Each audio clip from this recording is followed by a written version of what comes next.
From the start.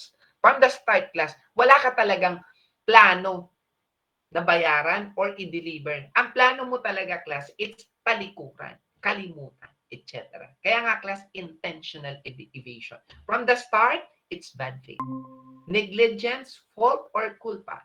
Any voluntary act or omissions, there being no bad or bad faith or malice, when prevents the normal fulfillments of the obligation. It's merely circumstantial evidence.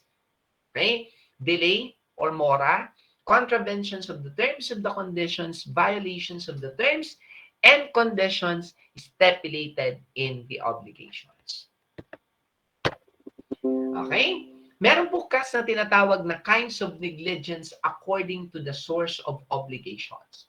Number one, the contractual negligence or culpa contractual or negligence in contract resulting in their breach.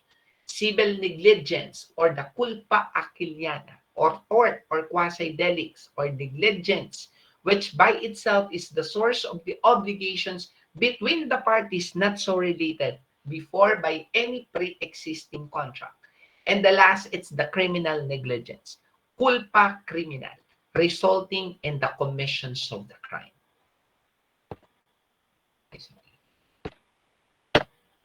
Okay? The fault, Article 1173. The fault or negligence of the obligor consists of that diligence which is required by the natures of the obligations and corresponds with the circumstances of the persons, of the time, and of the place. When negligence shows bad faith, the provisions of Article 1171 and 2201, paragraph 2 shall apply.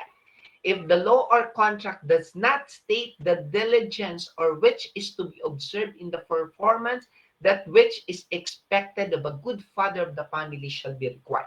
Take note, class, Article 1173, class, deals with the diligence required. As a general rule, class, if the parties did not agree, okay, magpo-fall pa rin po, class, siya sa ordinary diligence. However, if the parties agreed upon or if the law requires it, extraordinary diligence. Okay? Factors to be considered in negligence. Okay? What are the different factors to be considered in terms of the negligence? Example, natures of the obligation. Example, di ba nga class, sabi po doon, isa po sa mga primordial or tantamount requirements, it's the circumstances. Para ma-consider, class, kung meron nga pa talagang negligence. However, class, magiging aggravating, tataas po to nito. Okay? Matataas po nito, class, na wala pong negligence ang nangyari, such of the following circumstances. Number one, it's the natures of the obligation. Example, smoking while carrying materials like known to be inflammable constitute negligence. Okay? For example daw, class, yung natures of the obligations, for example, pag pagasolina mo, class, gasoline stations, then you're kept on smoking. Okay? Then, immediately, you throw the cigarette. Okay? Nasunog po, class. Nagkaroon ng sunog. Do you think it's still considered a negligence? Okay? Pwede na po yun mag-fall, class, sa acts or omissions. Depende na po yun, class, sa magiging resulting factors. Okay? Circumstances of the person. Example, a guardman in a prime of life, robust and healthy sleeping while on the duty is guilty of negligence. Pwede po yun, class, as general rule. Okay? Pag natulog yung guard during duty hours, fall on other than negligence. However, class, meron pong nakawan na nangyari. Okay? Do you think that still under the circumstances of the persons to be considered as negligence? Hindi na po yun kapabayaan. Aside from kapabayaan, pwede po na kayo doon, class, meron na po kayo doon, class, to be considered as one of the accomplished or accessories of the crime. Okay? Yan. Circumstances of the time. Example, driving a car without headlights at night. Okay? Tapos, class, number 2, siguro, driving a car without headlights at night, intoxication. Lasing na lasing. Okay? Yung headlight at night, pwede po yung negligence. However, yung intoxication, pwede po yung class maging part ng class ng kapabayaan niya. Circumstances of the place. driving at 80 kilometers per hour speeds in EDSA or Ayala Avenue. Reckless imprudence. Okay? Pwede po yun na sa general rule. Kung hindi naman po siya nakabangga o kaya hindi naman po siya nakasagasa. However, class, if that circumstances of the place, okay, resulting to damages to one's property or to person itself, ibang kwento po yun. Okay? Different kinds of damages. Tingnan ko lang, class, ha? Hanggang tayo sa 4 to 6. Mag-recite tayo. Kinds of damages. Okay? Number 1, moral damages. Includes physical sufferings, mental anguish, fright, serious anxiety, besmirch, reputations, wood feeling, moral shock, social humiliations, and similar injury. Pag moral damages, class, ito po, class, yung emotions. Kaya nga, class, nakalagay doon, serious anxiety, mental wounded feelings. Kadalasan, class, ang moral damages, makikita po natin dito, class, sa mga cyber libelous crime. Okay? Libelous, allegation, okay? Etc. Mga chismis, mga marites. Yan, moral damages. Exemplary damages imposed by way of example or corrections for the public. Okay? Di ba, class, pag tawid mo, okay? Pag tawid mo, class, jaywalking po pala kayo. Okay? Meron po doon nakalagay po si city mayor. Okay? First offense, exemplary damages. Okay? Community service. Yun po yung tinatawag na exemplary damages. Imposed by way of example. Papawalisin po kayo, community service for 4 to 8 hours, etc. Yun po yun, class. The reason, it's for way of example or corrections for public good. Huwag ka ng pagturaran. Like in quasi-delict, if the defendant acted with gross negligence. Okay? Next, nominal damages are adjudicated in order to the right of the plaintiff which has been violated by the defendant, may be vindicated or recognized, and not for the purpose of indemnifying the plaintiff for loss suffered by him. Pag nominal, class, maliliit na amount. Okay? Maliliit na, yes, tama po, Miss Rona. Ang keyword po doon, it's mental. Under po sa damages, mental. Okay? At least, nag-advance reading. Thank you very much for that, Mimonic. Okay? Mental. For nominal class, tatandaan lang po natin, adjudicated in order that the right of plaintiff, maliliit na amount po nito. Kadalasan po nito, class, interest. Bayan.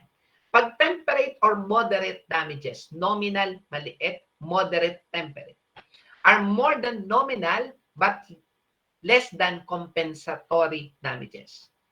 May be recovered with the court finds that this amount cannot, from the nature of cases, be proved by certainty. Pecuniary loss means the loss of money or something by which the money or something money may be required. Something, class, pag nominal damages, in even class temperate damages, minsan class hindi rin required ng official receipt or the OR itself or the actual. Kasi pag actual, dun po talaga siya hinihingian. Okay? But it depends with the judge. Tatandaan po natin yun. Okay? Pag actual, ito class, stipulation, one entitled to adequate compensation pecuniary suffered by him as is duly proved. Okay? Damages may be recovered for the loss or impairment of earning capacity in cases of temporary or permanent personal injury, for injury to the plaintiff, business standing, commercial credit. Okay? Tatandaan nyo lang po dito sa actual or compensatory damages, kailangan po niya ng official receipt. Especially, class, kung humihingi po kayo, class, ng medical payment. Okay? Yan. Pag kunwari, class, nagkaroon ng negligence, nagpa-hospital, etc., etc. Okay? Yung actual itself, class, na galing ng hospital, lahat po yun babayaran as form of actual or compensatory damages. Pag yung nominal, class, pwede po yan na additional, usually 10,000 ang binibigay.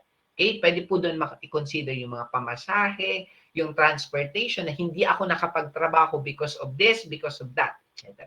That's the definition. Liquidated are those agreed upon by the parties to contract to be paid in cash in a breach of cash. Breach, therefore. Okay? Except in the cases expressly specified by law or when it's otherwise declared by stipulations or when the natures of the obligations requires the assumptions of risk, no person shall be responsible for those events could not be foreseen or which though foreseen were inevitable. Okay? Yung Article 1176 class, pinag-uusapan po dito class ang fortuitous event.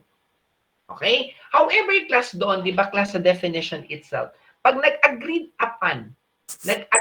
class ang parties because of the natures of the circumstances and other circumstances, ang fortuitous event class, hindi naman automatic na i-enjoy. Sir, ano po ang ibig sabihin?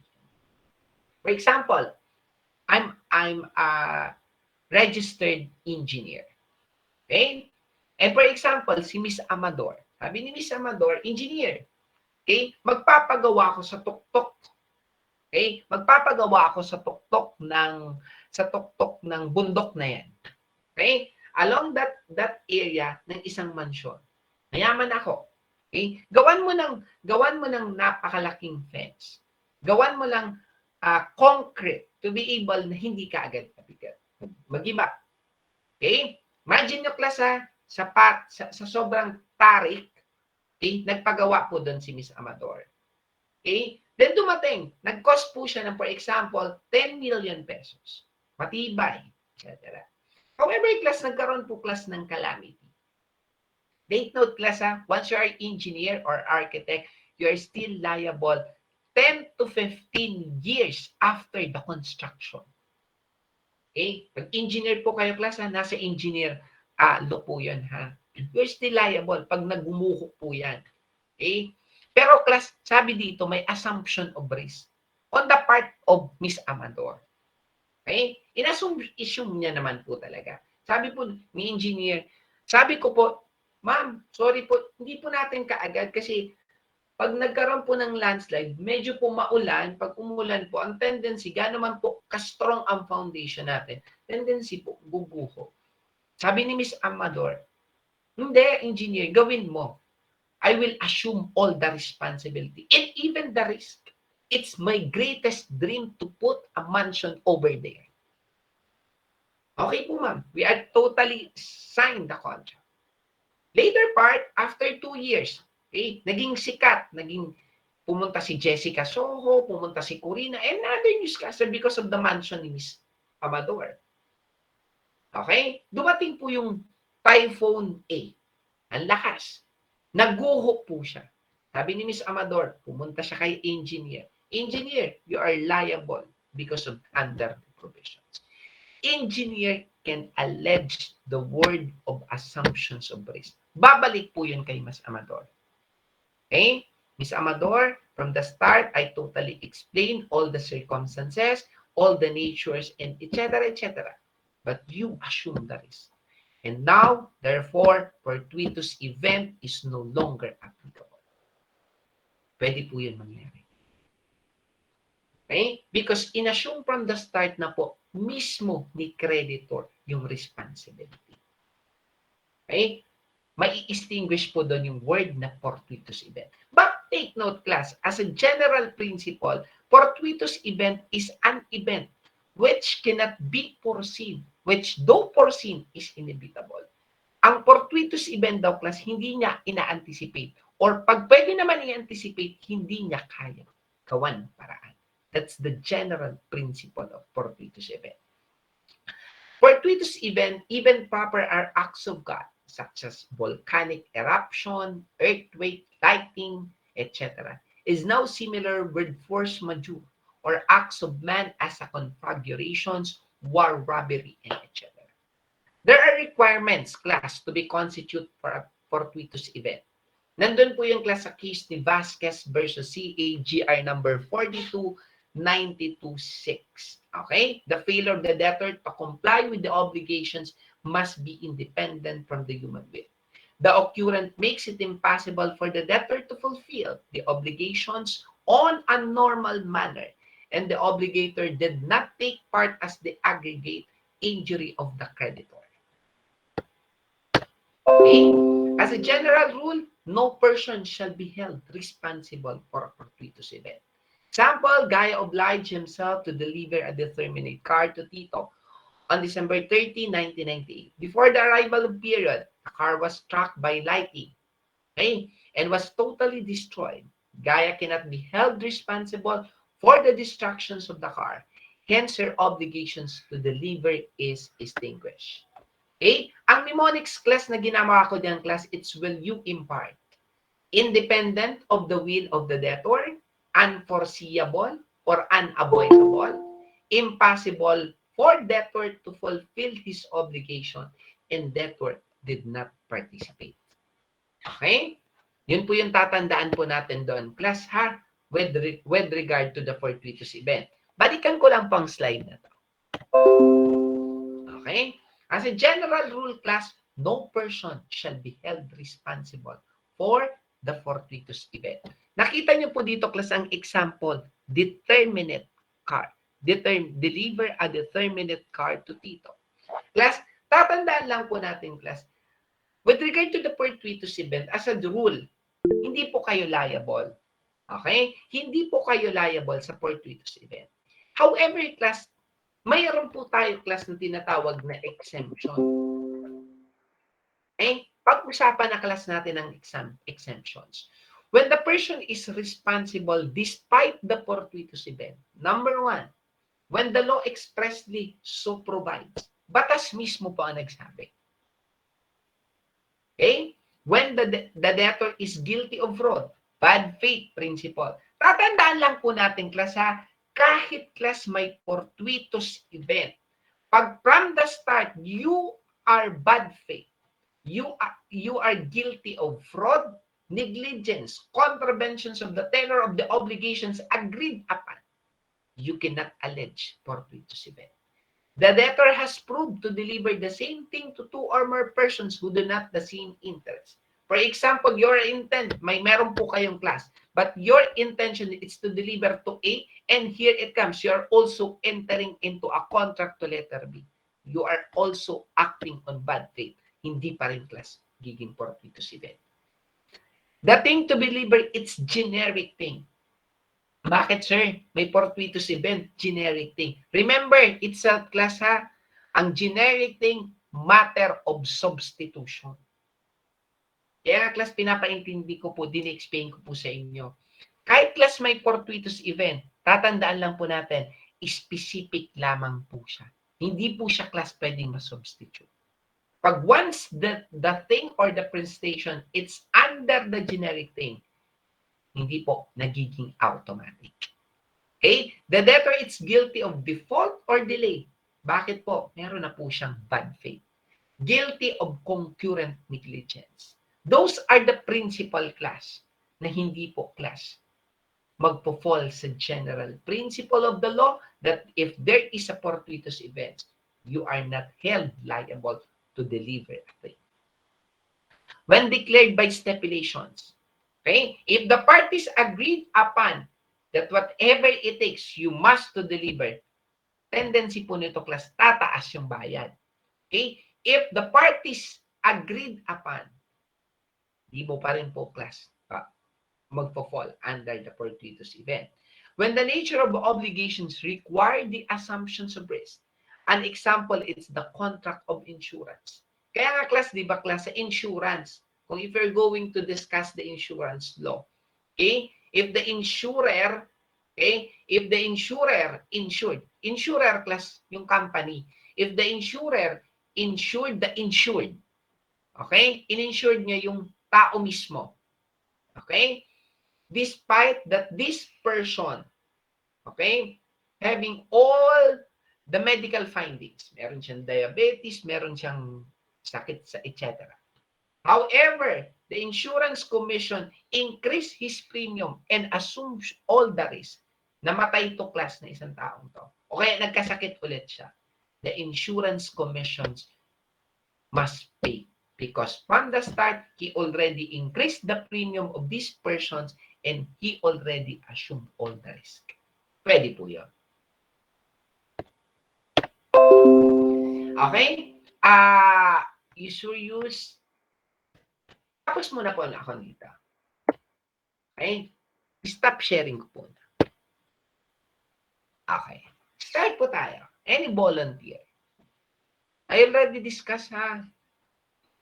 Any volunteer from the first discussion up to the last? Sige. Magwala po. Ako po magtatanong. Okay, Nicole. Sige, pagbibigyan po kita, Miss Fermi.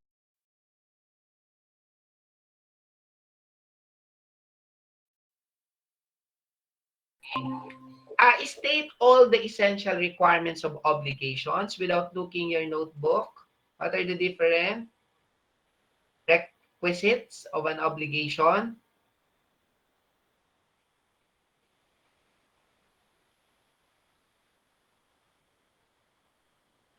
Sorry. Okay. Thank you very much. Okay. Next.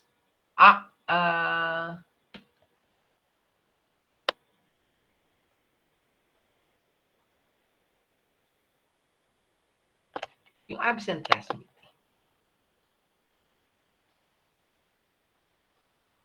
Miss Bolivar, Ira May. Miss Bolivar. Miss Bolivar. Sir. Yes, you're being recognized. Miss Bolivar, for example, there is what is quasi-contract?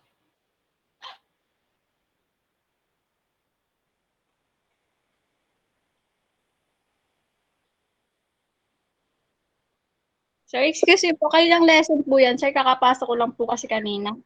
Ay, ngayon po. You're a latecomers. Yes. Late enrollees, Miss Bolivar. Pero nasa master list ka po, originally, you're on the master list. Tama po ba? Yes po, sir. Hindi po kayo latecomers by Ma'am Adeng, no? Tama po ba? Sige. Okay, sige, thank you. Next. De Los Santos, Sina Joy. De Los Santos. De Los Santos. Next. Sir, Yes. sorry po, Sir Paus. Okay lang. Ms. De Los Santos, can you please cite an example of negatorium gesture? Can you please cite an example of negatorium gesture?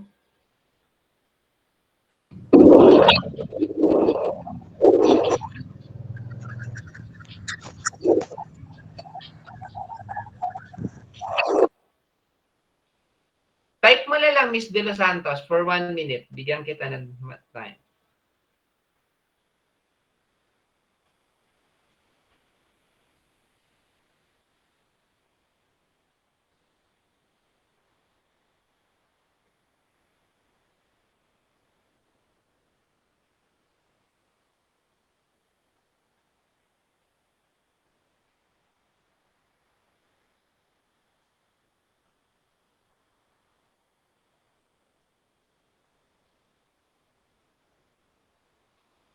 Okay, next.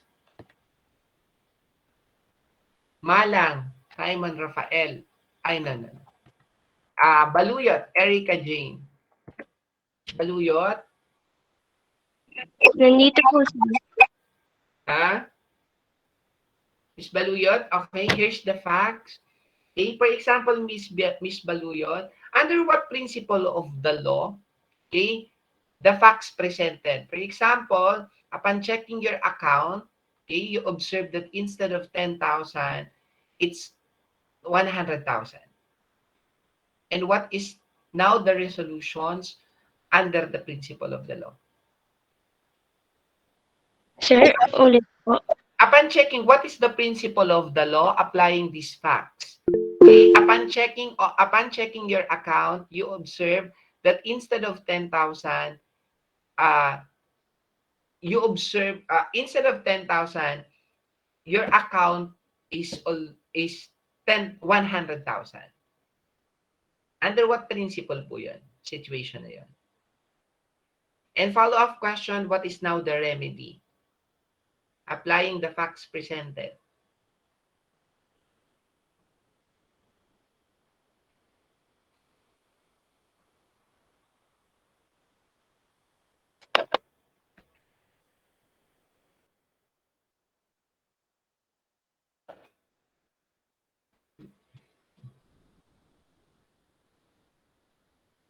Okay, thank you.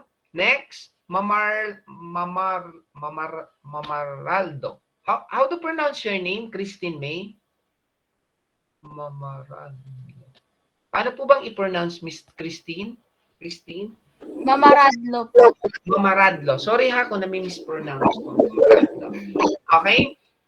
What is acts or omissions punished by law?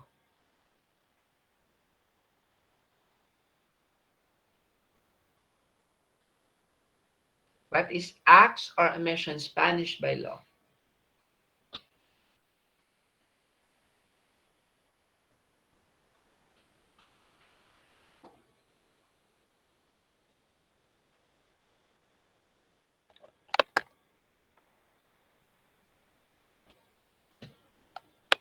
Madali lang yun, class, ha? Yung acts or omissions.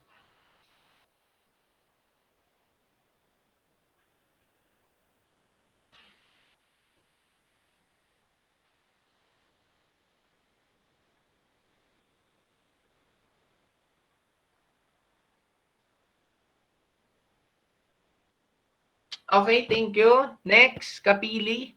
Kapili Wendelu. Sir. Yes, you're being recognized. Miss Kapili, what are the essential requirements of negligence? What is negligence? Miss Kapili.